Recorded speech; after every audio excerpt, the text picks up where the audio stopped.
Good morning. Welcome back to the Retirement Report. I'm Hank Parrott, your host.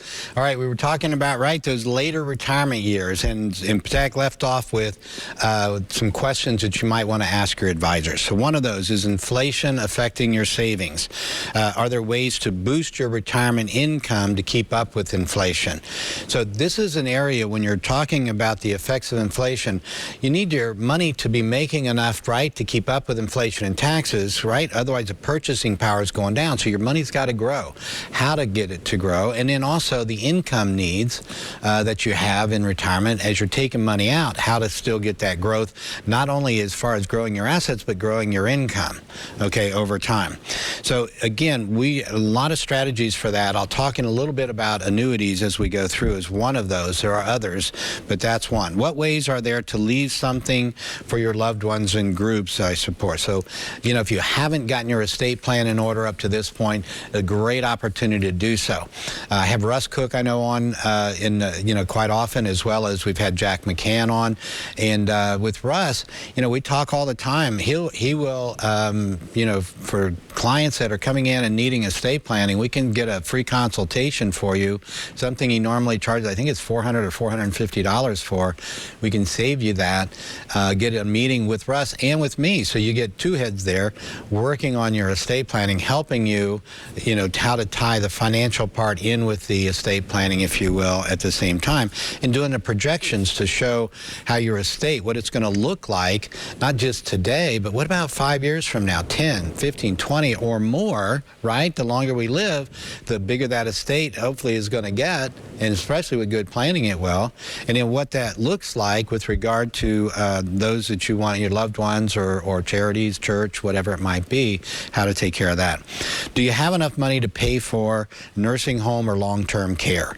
And this is one of those that a lot of people are concerned about. Most of my clients are able to self-insure for this.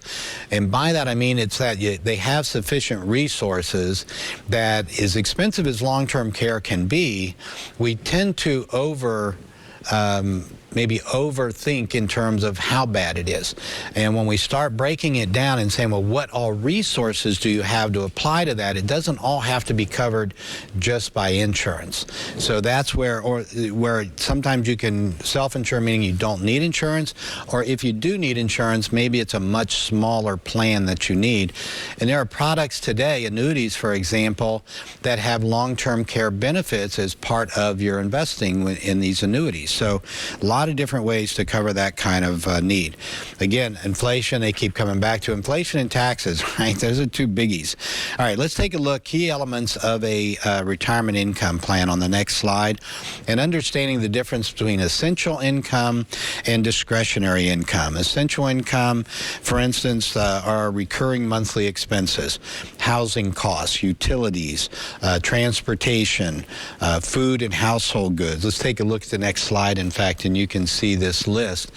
These are the kind of things, we call it the lifestyle expense worksheet, is what we provide new clients coming in to complete to help basically identify how much these different expenses are. Some of that healthcare and long-term care are a little more difficult at times in terms of what that might be, but we help you basically figure that out at the same time. And once we gather all that up, then we look at these are your essential expenses. These are the things for our day-to-day living. And then we're going to talk about discretionary as well. Now, this, again, volatility we're talking about in the markets this year and what effect that might have when it comes to income. So we've all weathered the ups and downs of a changing economy, as it says on this next slide.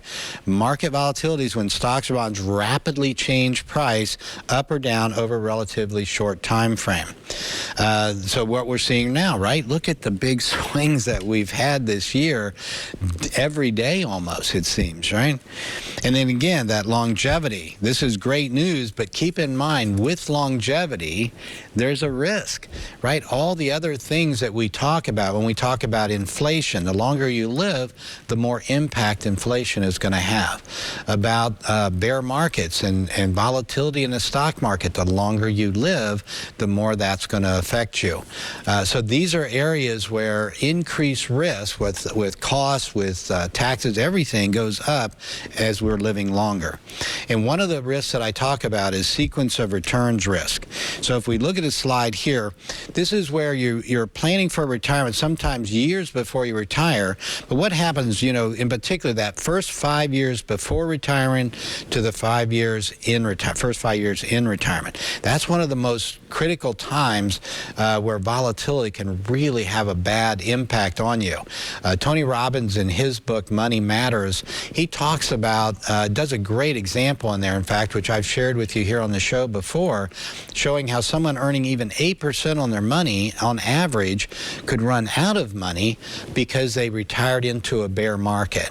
Whereas somebody earning the same amount that 8% a year on their money but retired into a bull market, how much better positioned. And we're talking about over $1 million difference over their lifetime. In that example, let me clarify, in that example they started out with $500,000 each. They started taking out 5% each and increased with inflation. And in the first instance, the person that retired into the bear market, which would be a bigger concern today, right? The person that retired into the bear market ran out of money within less than 20 years. Only ended up out of $500,000 they had to start with, they got a total of $580,000 out, and they were broke. Whereas another person retiring, the same scenario, $500,000, 5% withdrawals, increasing with inflation, but they retired into a bull market and didn't encounter a bear market until many years later. Same average return, 8%. They ended up getting out almost $1 million in income at the age 90 and still had $1.5 million left. Sequence of returns risk is real. And it can be the difference, as Tony Robbins said, of being a happy camper or a homeless camper. So we definitely want the happy campers. So again, inflation, this is a big one as well. In order to offset, you got to consider investments that exhibit growth potential or guaranteed growth, something that's going to help make sure that your income is able to stay up with those rising prices. Again, at a time like this, we see this really as a big one. So here's some solutions to consider. Social Security, again, is one source of income. Pensions, immediate annuities, annuities with a guaranteed lifetime withdrawal benefit, guaranteed income, bond portfolios, certificates of deposit, rental income. Maybe you've got rental properties, so reliable rental income, life insurance, mutual funds. There's a lot of different tools. Now, you may need all of those. You may need just a few of those. But it's understanding how each might impact you that is most critical in understanding what is going to work best for you. So annuities. I talked a little bit about annuities. Let me come back to that. When you're talking about annuities in retirement, this is our understanding how annuities work. This is one of the critical pieces. So let's take a look at the next slide. What do you look forward to in retirement, right? Hobbies, travel, new vehicles. I've got a lady that's a client, been a client for years, and she lives a pretty modest lifestyle, but she does enjoy cars. And every 2 or 3 years, she'll get a new car. That's for her. That's part of what gives her enjoyment in life. So it's for you what it might be as well. Entertainment, charity, and gifts to family. Now let's take a look at the solutions to consider on the next slide. Annuities, mutual funds, fixed income products, and non-traditional assets. So on the annuity side, think of annuities this way. It can be divided into about 3 different categories. We have fixed annuities. I wish I had the 3-world piece up with me today. I'm sorry I didn't think to get that. But that 3-world piece that I've shared with you before on the show kind of breaks it out as far as the safe money, money that's in the market, and then talking about index annuities and index CDs. So on the safe side, you have things like CDs, annuities, of course, you know, bank money, treasuries, savings bonds, and these fixed annuities. And basically, they have similarities. They give you a guarantee of principal, some guarantee of interest. There are penalties for early withdrawal, so you want to, you know, make sure you match up the product to the need. So, for instance, an example, if you're going to put money aside for a vehicle that you're going to buy in 2 years, right? You don't put it into a 5-year CD, right? That's easy. So that kind of planning is part of it. They have multi-year guaranteed annuities that match up similarly to the to say a CD. So these fixed annuities where, say for 2 years you get 2% a year, or for 3 years you get, I don't know, I don't think they're up to 3% yet, but we're seeing interest rates already starting to climb a little bit. So over the next couple of years, they may become even more attractive and more appealing for people to put their money, having that safety and those guarantees.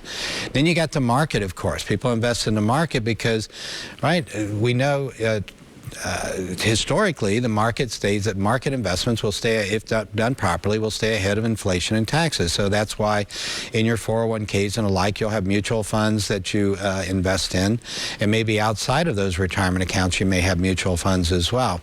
So it's understanding how those work and how they can, you know, help you as far as your income needs in retirement, but balancing out different, you know, both the equity side where you're trying to get growth and the fixed side where you're trying to have that safety and potential income, and how to do that income plan.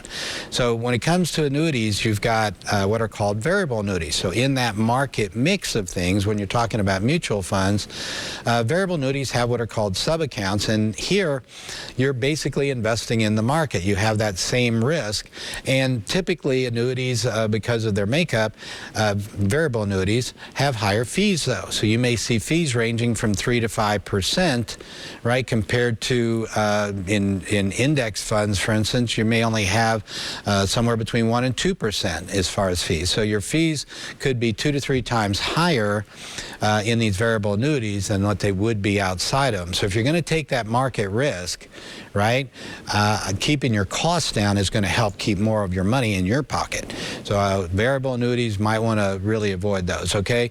Then we have index annuities, fixed index annuities and index CDs through banks. The fixed index annuities have been around longer and they have more options than what I've seen in index CDs.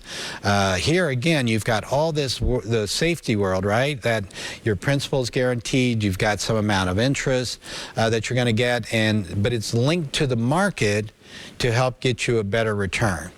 Now, these can be very complicated, very tricky, so we're going to take a break, and when we come back, I'm going to break down a little bit more how these index annuities work and whether or not something like that might be a good fit for you. First, a break.